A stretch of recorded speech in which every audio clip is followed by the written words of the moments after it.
Hello citizens of whichever country you decide to reside in. Welcome to the Frontiers. We're playing Dota 2 here.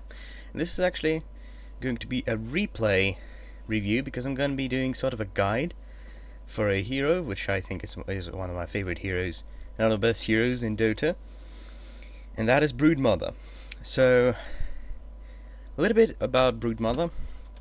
Broodmother is an agility hero. Let me speed a little bit through the loading screens. Broodmother is an agility hero, and she is interesting because of one of her special abilities, which actually creates. Let's just speed through the pick phase, and then I'm going to talk a little bit about her abilities. Now, this is going to be a pub game on a Russian server, so if you see any kind of Russian in chat, don't be scared. This is a game I've played it with a friend of mine, so yeah. Anyway, let me take the free camera. Okay, so Broodmother. Broodmother is, as I've said, an agility hero. She doesn't have the best starting stats. She actually has a very lackluster starting stats. She does have two armor. She starts with one of the lowest movement speeds in the game of 295, which is really good for blocking creeps, but otherwise it's not really that good. One of her signature ability is spin web. So what does this do is create a huge web on the map, which never expires. As you can see, as the level of this ability increases, you are allowed more webs, and you gain additional movement speed and health regen while you inside of this web. What you also get, you also become invisible after a short delay if you are in that web.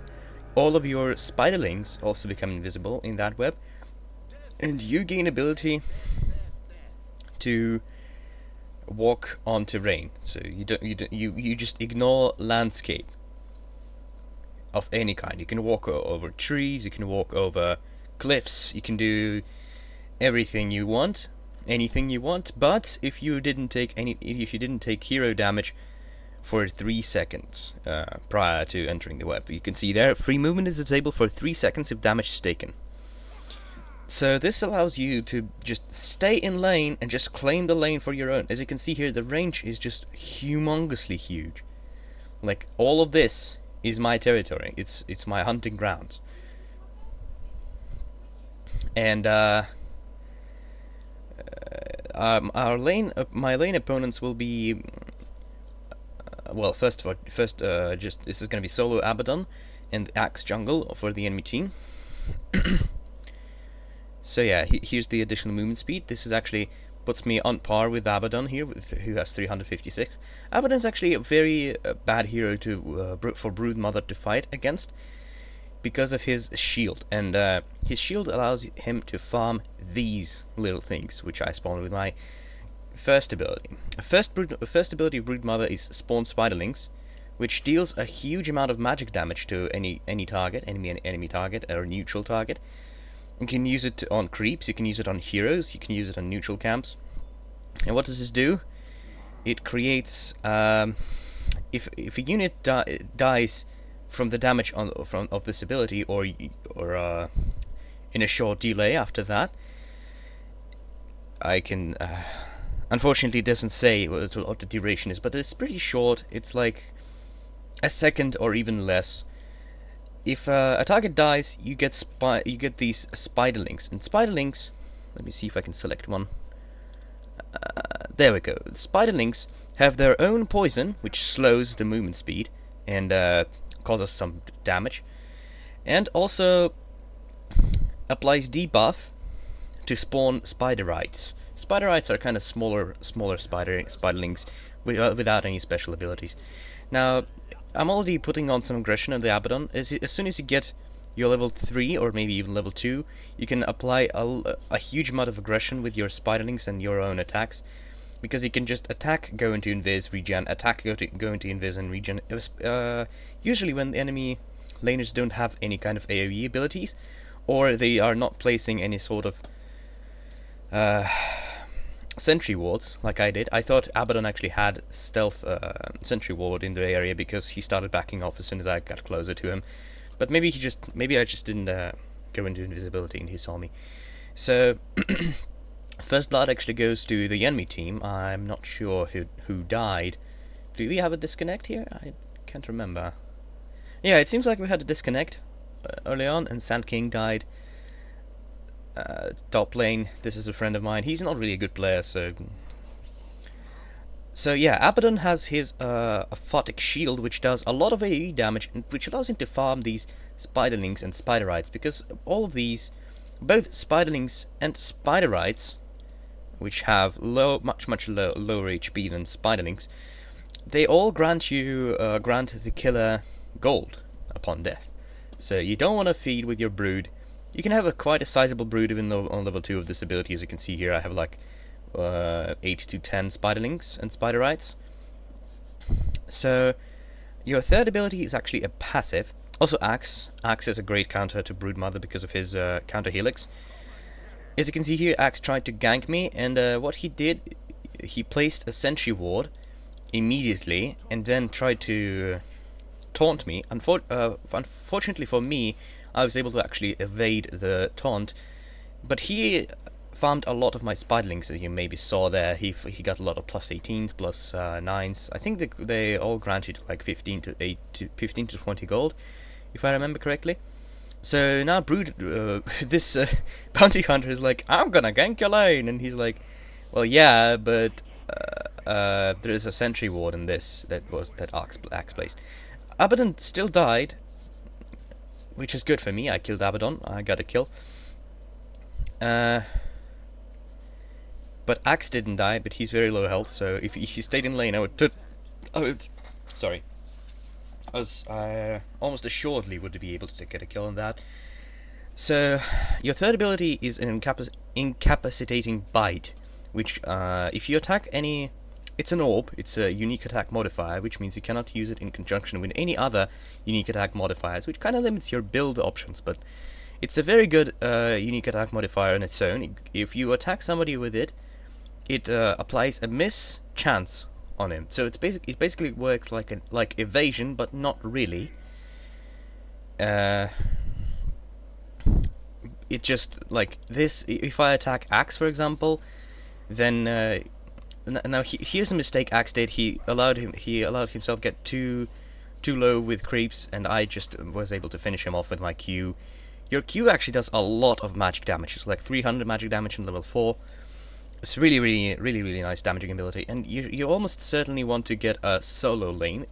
Usually it's a solo hard lane because they have one of the best escapes in the game. Like if they can see you with the sentry ward, you just run to an earlier placed webs. So your goal as a Broodmother is to just flood the lane with your webs, because it would just take them too much gold to actually buy enough sentry walls to counter you.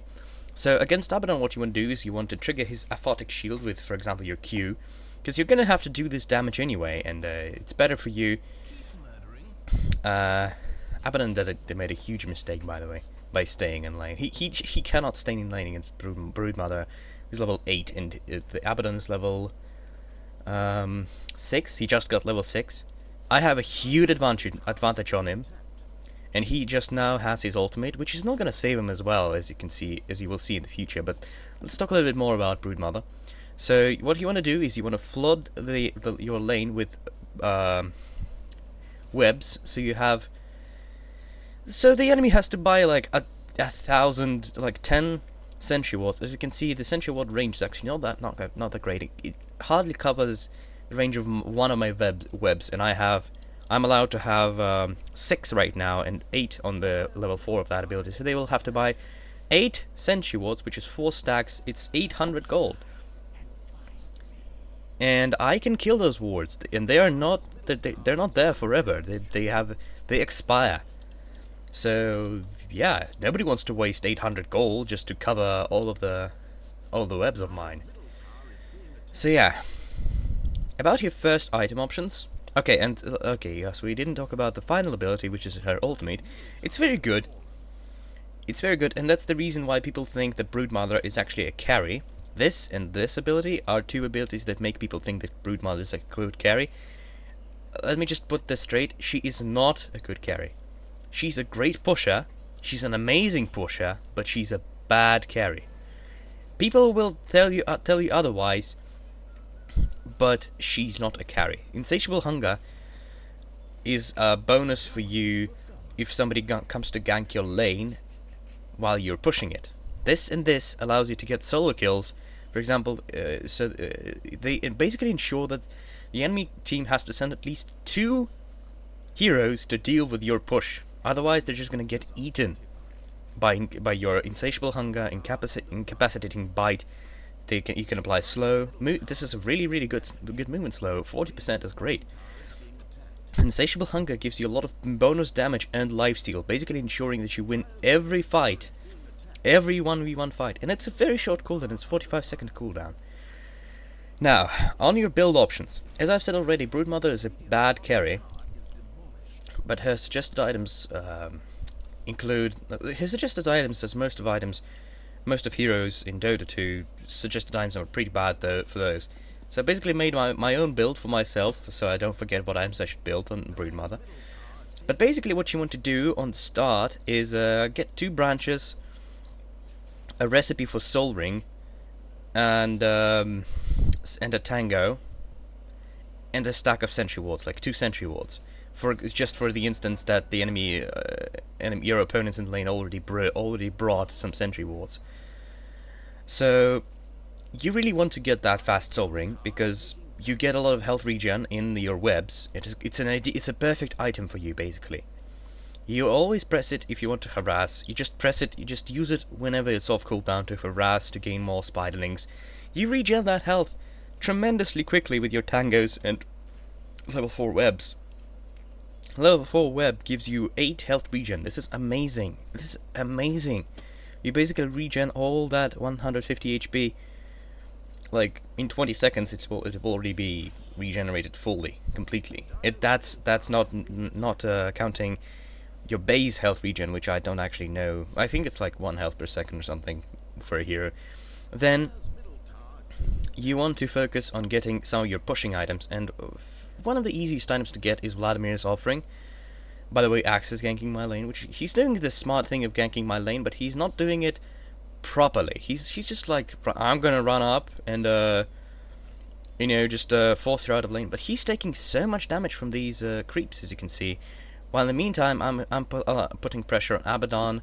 He's taking damage, basically. This cannon is really doing a number on him. That is due to the fact that he's got Hand of Midas, and Hand of Midas is not really gonna let him gank me efficiently. If he had something like Vanguard, then no creeps or spiders would harass him enough to kill him. Unfortunately for him, he went Midas, and I understand that, because but like, actually not really, because Axe is not really a carry as well. I mean, he can, it is possible for him to carry games on his own, but he cannot carry games alone, let's put it like that. He's a really weird hero. So anyway, we're talking about Broodmother, not Axe here, so let's continue. Vladimir's Offering gives you a great aura. It gives you lifesteal and bonus damage, which is really good. Really good. Bonus damage 15%. It's a percentage-based damage, and you gain armor, you gain mana regen and health regen. Basically anything you want for Broodmother, you gain from Vladimir's Offering. Now, after that, if you're farming well, which you should be, because you're clearing away with your Spiderlings, with your spawn Spiderlings, and yourself, you have a very good base damage, and you basically have lots of good stuff from this. What item you want to build next is that depends on your situation in lane as well, because, for example, like as you can see here, the first tower over here is gone already, but the second tower still stands. If after you build Vladimir's Offering, this second tower is already going down, you want to build travel boots and move to another lane. If top lane is down, you want to move to mid lane, and that continues until all of the tier 2s are down. And after that, you should have enough money to build your second or third item. I wanted to say. Third item.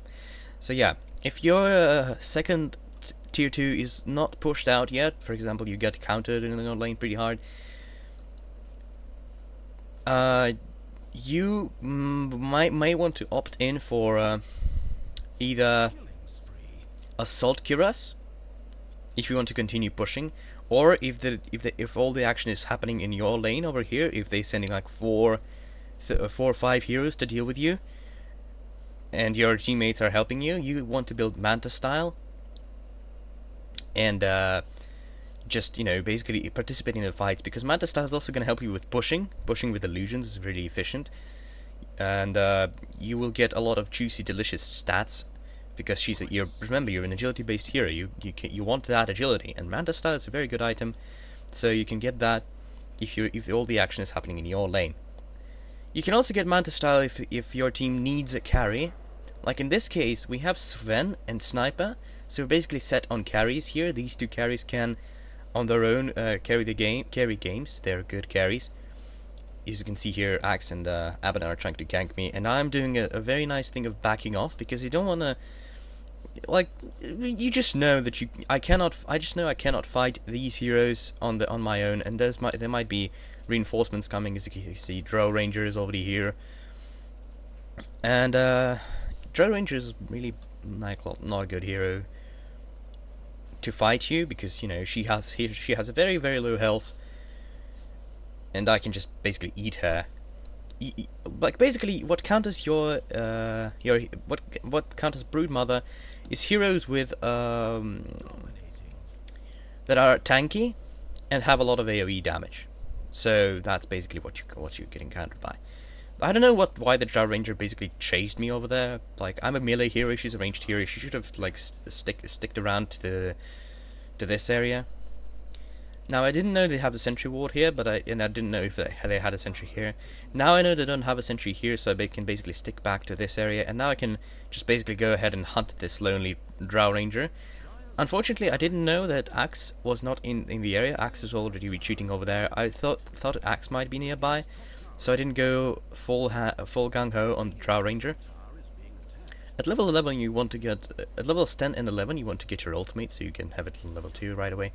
We ganked Drow Ranger here, and we killed her. As you can see, the Drow Ranger has a very low health. I don't know why that was a very stupid move of her. She stayed and fought like a woman, basically. She's a woman.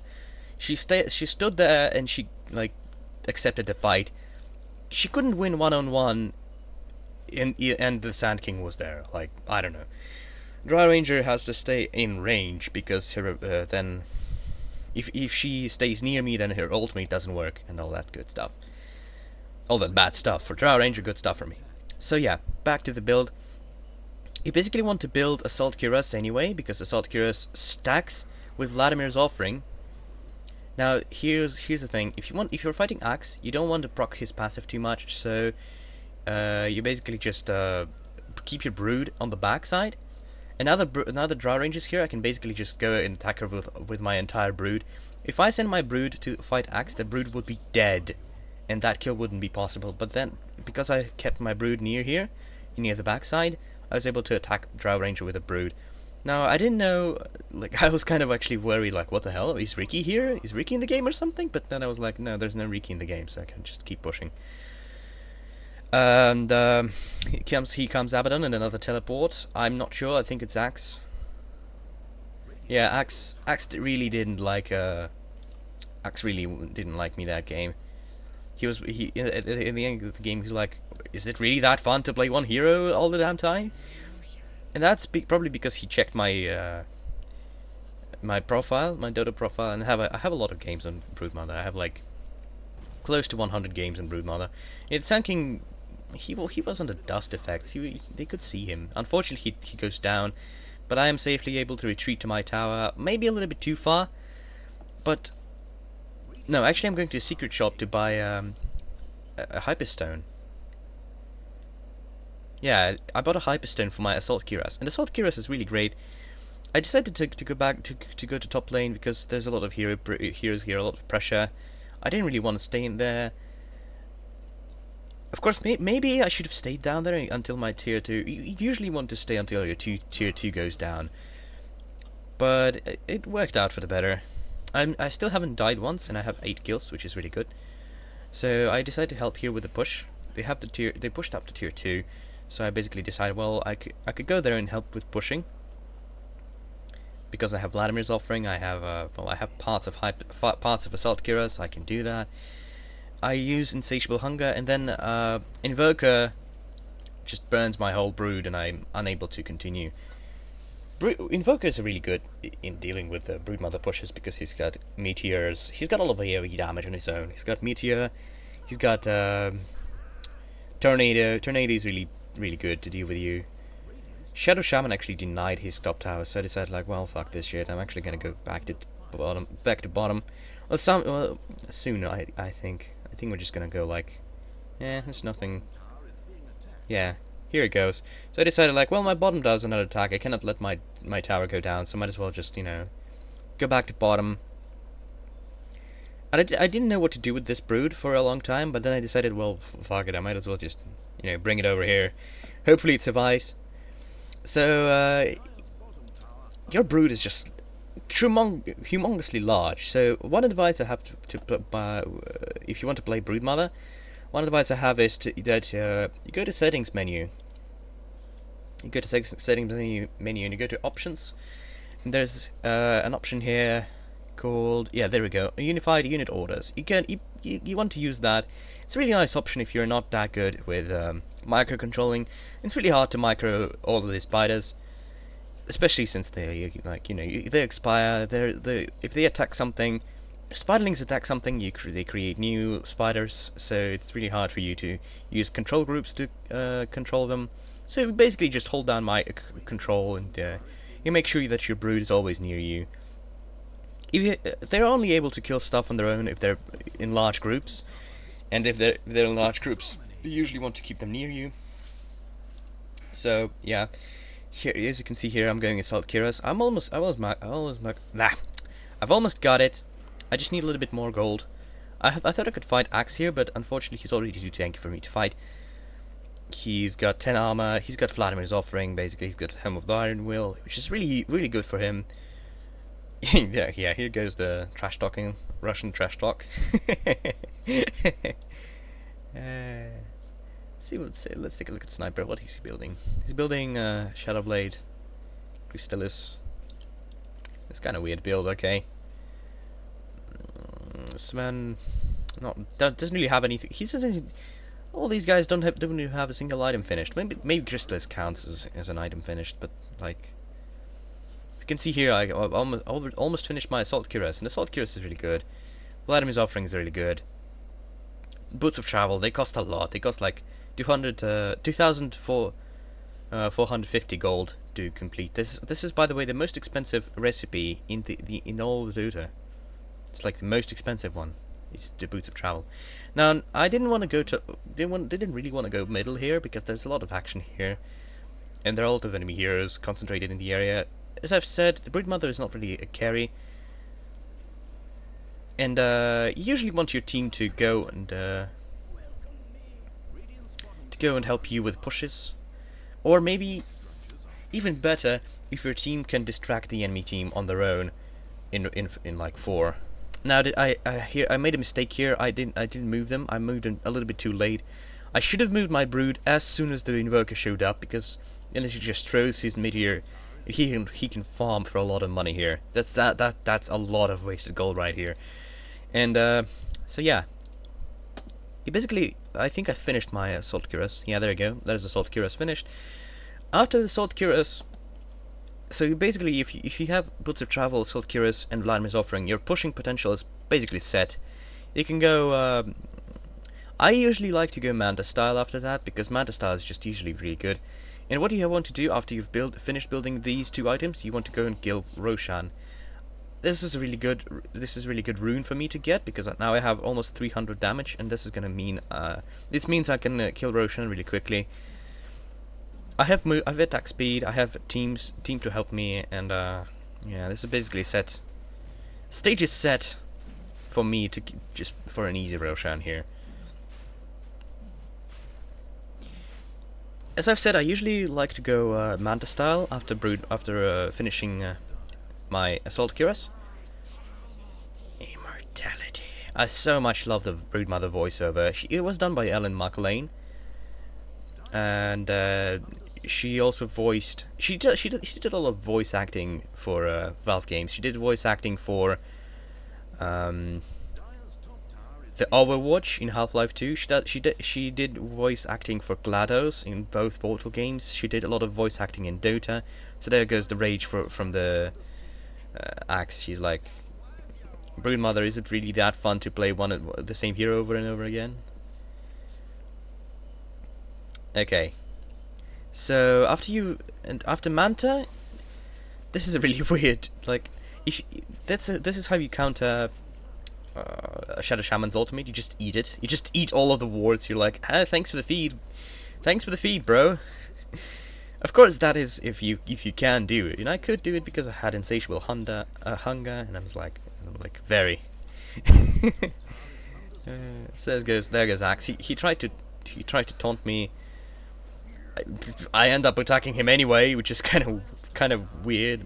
Whatever. Invoker's really mad on me. I don't know why. But anyway, I think he and Axe were playing together, so that's why he's raging a lot. But anyway, so after you got to Mantis Style, you can pretty much go anything you want. You can Basher is not a bad idea. Basher is really good.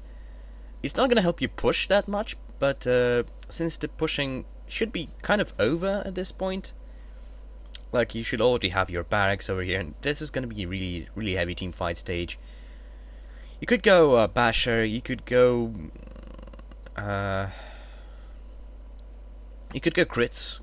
You could go BKB. But you don't want to build your BKB really late. Like if you, this is a decision you should make like on the go. Like if you want to buy a BKB, you buy it after or even before your Mantis Style. If you don't want a BKB, you just don't go for it. You go for a Basher, you go for a Daedalus or something like that. But basically, you just don't want to go for any kind of unique attack modifiers. So you don't want, for example, you don't want to go Skadi. You don't want to go Satanic. You don't need a Satanic. You have a built-in Satanic, pretty much. You don't. You could go Heart of Tarask, so that you can, if there is still pushing that needs to be done, like if. In this case, maybe I should have gone for a Heart of Tarask as soon as I finished my Mantis Style. Here, I think I die, but I'm not sure. I still die this game. This is going to be a long game. This is still not even close to the end. This is like 15 minutes still before it ends. My Aegis didn't get procced, which is kind of a waste of Aegis, but that's okay. They don't have their bottom barracks set, and so yeah.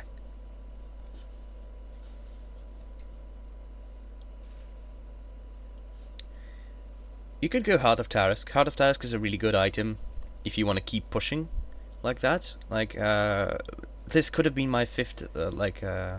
When Aegis expires, this could easily be my next item choice because, well, it's a really good item for pushing. Like no towers can basically damage you. You can just stand there and tank the towers. Abaddon cannot do anything. No, I can basically win any 1v1 fight with almost any hero at this point. Because no one has farm on their team. Axe has a little bit of farm, but he's going some stupid items. He's giving Armlet. But I don't know why Axe needs Armlet. Axe needs like good stuff. Like he needs Pipe of Insight. He needs some good team fight items like Pipe of Insight, Assault Cuirass. Vladimir's offering is good. I'm not sure why he decided to build Armlet of Morrigan. Maelstrom. He doesn't even need Maelstrom. He has AoE damage already. Here they decide to fortify, and I'm like, might as well just go hunt some Drow Rangers. My Aegis expired, or no, I just die here with Aegis. Yeah, and then I'm gonna be unable to escape, I think, and then no, actually I'm able to escape. So Aegis gets procced, I escape. They give chase, or Drow Ranger gives chase. She has sentry wards. I'm not sure why, like. she has sentry wards, and just imagine Drow Ranger, like she walks up to me, she places in a sentry ward, and she starts a 1v1 fight. I'm just gonna eat her. I'm just eating her. So here I continue pushing, while my team actually fights. As I've said already, like Broodmother's not as good in team fights. She only has good capabilities to kill one hero, but in actual team fight, where like there are 4 or 5 heroes engaged against you and your team, not that good. Maybe you can like walk around and place a net, a web. And again, like you need webs if you want to team fight. You want the team fight to happen in your webs. Otherwise, you just don't participate in them. Axe bought back. He doesn't have a blink dagger. He doesn't even have a blink dagger. Like this is an axe without blink dagger. You don't even go axe if you don't have a blink dagger. You need that blink dagger. He decides to foolishly take up a fight on me. I thought there might be other heroes near him, so that's why I basically decided. I'm gonna win that fight, by the way. I didn't even need to spawn Spiderlings. I just killed them one on one. Now, Abaddon decides to fight me 1v1. Actually, 2v1 because Sand King is there too. We proc his ultimate. I decide to farm some minions in the meantime. Sand King actually deals a lot of damage. Sand King and creeps deal enough damage for Abaddon to heal him almost back at full health, but he doesn't have that much health, so I just kill him. Now, Drow Ranger and Invoker can kill me easy. And they have a lot of sentry wards around the area, so I basically made a foolish decision. And I think that's the moment I die. No, I actually escaped this as well. Yeah, they couldn't kill me there. They just could not kill me. They tried to spam some. Oh no, that's because I think that's the. Oh no, I killed Drow Ranger. Okay. Yeah, that game I had a lot of kills. That game had a lot of them. Maybe that's the Invoker just turns. Oh, is that when I die? What killed me? Shadow Shaman killed me. I think he just shocked me and I died. Like Invoker just turned around and he gave up his life to Dagon me, which is very stupid. Like, this is Invoker with Dagon.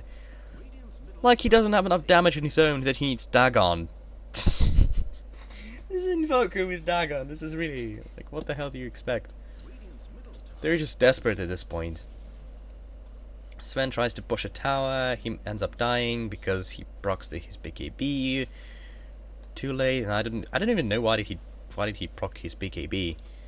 Now Abaddon makes a foolish decision, maybe. And, they attack him a little bit, and Axe manages to pick up. No, it goes to Abaddon. Abaddon decides to steal the kill. They killed Sniper as well. Sniper has his Aquila. He didn't have his. I don't think he had his Aquila. He built Crystallis first, and then his Aquila. He doesn't have Shadow Blade. I prefer Blink Dagger, by the way, to Shadow Blade on Sniper, just because it gives you a much better positioning. He might have been able to easily escape them. Shadow Blade just has too much of a cooldown. At 28 seconds cooldown is much. It's really bad. Let's just put it that way. And it's easily countered. Easily countered. Of course, it gives you damage and attack speed, but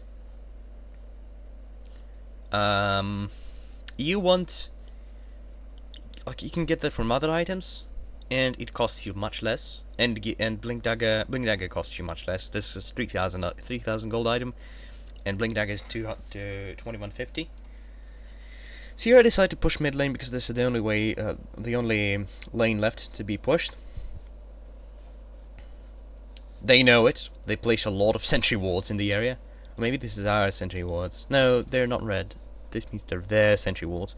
Last 4 minutes, as you can see. 4 minutes. They had a sentry ward in the area, and I decided to go ahead and try to fight Drow Ranger. Fortunately, Invoker's there to support me, but I had Mantis Style, so they don't really know. They don't even know which one they should attack. Like, which of the spiders is real me? Drow Ranger actually attacks the right one, and you can basically tell it, like, illusions of Broodmother, they don't go in this. That sound effect, by the way. So yeah, illusions of Broodmother don't go invis. They just can't. And now the tower's down, I basically have free reign to just walk up there and place the web here. Basically have the same kind of capabilities I usually do. I'm able to just eat these wards with lifesteal and heal off more than they are able to deal damage to me. My web is on cooldown, or otherwise I would totally stay here and just, you know, place the web here. They cannot stop me from taking this ranged barracks, so I take it. So yeah, I decided to go butterfly. I don't know. I actually think this is a bad decision to go butterfly after this, but I don't know. I prefer. I think I would if I was playing this game right now, I'd prefer Hat of Task. Much better for pushing. And they don't have that many right clicker heroes.